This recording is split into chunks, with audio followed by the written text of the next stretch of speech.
లక్షరీ, తైబా, జైషా ఈ మహమ్మద్, ఈ రెండు ఆర్గనైజేషన్స్ కూడా కేవలం ఈ రెండు ఆర్గనైజేషన్లు అక్కడ పాకిస్తాన్లో కూడా వాస్తవంగా పాకిస్తాన్ ప్రజలు కూడా మన మాదిరిగానే ప్రజలు.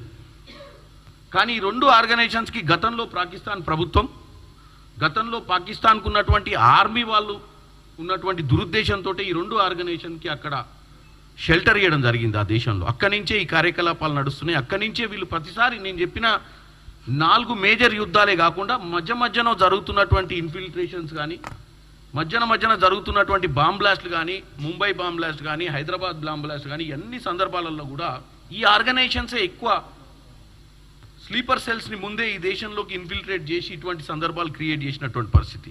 వీళ్ళకి సెక్యూరిటీ ఇచ్చేదే పాకిస్తాన్. ఈరోజు మనం చేసిన టార్గెట్స్ సివిలియన్స్ని టార్గెట్ చేయలే మనం.